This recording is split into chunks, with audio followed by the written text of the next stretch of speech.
présentés pour l'UE et exploreront comment l'Union a réagi à cette nouvelle ère dans les relations transatlantiques. L'un des impacts les plus immédiats du programme L'Amérique d'abord de Trump s'est fait sentir dans le domaine du commerce. Trump estimait que les accords commerciaux existants étaient injustes pour les États-Unis. Il a imposé des droits de douane sur les produits importés de l'UE, tels que l'acier, l'aluminium et les automobiles. Ces droits de douane ont augmenté le coût des produits européens pour les consommateurs américains. L'UE a considéré ces droits de douane comme protectionnistes et nuisibles à son économie. Elle a réagi en imposant des droits de douane de rétorsion sur les produits américains. Cette escalade réciproque des droits de douane a conduit à une guerre commerciale entre les deux géants économiques. La guerre commerciale a créé de l'incertitude pour les entreprises et les consommateurs des deux côtés de l'Atlantique. L'industrie automobile a été particulièrement touchée. Les États-Unis ont imposé un droit de douane de 25% sur les voitures importées. Ce droit de douane menaçait la compétitivité des constructeurs automobiles européens sur le marché américain. Les produits agricoles ont également été pris entre deux feux. Les droits de douane américains sur le fromage, le vin et l'huile d'olive de l'UE ont nui aux agriculteurs et aux producteurs européens. La guerre commerciale a mis en évidence l'interconnexion de l'économie mondiale. Elle a démontré que les mesures prises par un pays peuvent avoir des répercussions importantes sur les autres.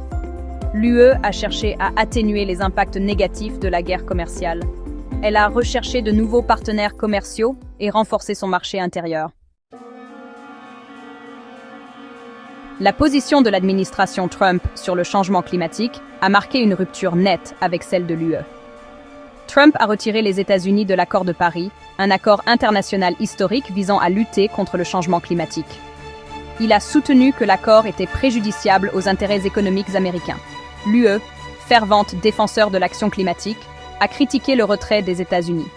Elle a considéré cette décision comme un revers pour les efforts mondiaux de lutte contre le changement climatique. L'UE est restée attachée à l'accord de Paris et a continué à poursuivre ses propres politiques environnementales ambitieuses. Les politiques environnementales de Trump, notamment l'assouplissement des réglementations sur la pollution de l'air et de l'eau, ont encore creusé le fossé entre les États-Unis et l'UE. L'UE a considéré ces actions comme portant atteinte à la protection de l'environnement et à la santé publique. Elle a cherché à combler le vide laissé par les États-Unis dans les négociations internationales sur le climat. La divergence sur la politique climatique reflétait une différence plus large de valeurs et de priorités. L'UE a donné la priorité à la durabilité environnementale et au multilatéralisme.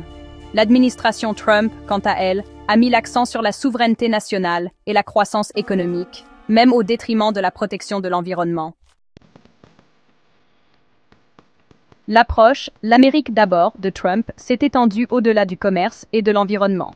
Elle a également remodelé la politique étrangère américaine, créant des remous de l'autre côté de l'Atlantique. Trump a remis en question la valeur des alliances de longue date, y compris l'OTAN, et a exigé que les alliés européens contribuent davantage à leur défense. La vision transactionnelle de la diplomatie de Trump, souvent caractérisée par l'imprévisibilité et le mépris des normes diplomatiques traditionnelles, a créé un malaise parmi les dirigeants européens. Son retrait de l'accord sur le nucléaire iranien et du traité sur les forces nucléaires à portée intermédiaire, FNI, a encore tendu les relations transatlantiques.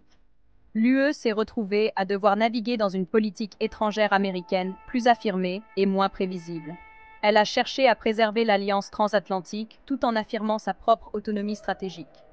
L'UE a augmenté ses dépenses de défense et sa coopération, reconnaissant la nécessité de devenir un acteur de sécurité plus compétent dans un paysage géopolitique changeant. La politique étrangère de Trump a également eu des implications sur des questions spécifiques, telles que le processus de paix au Moyen-Orient et le conflit en Ukraine.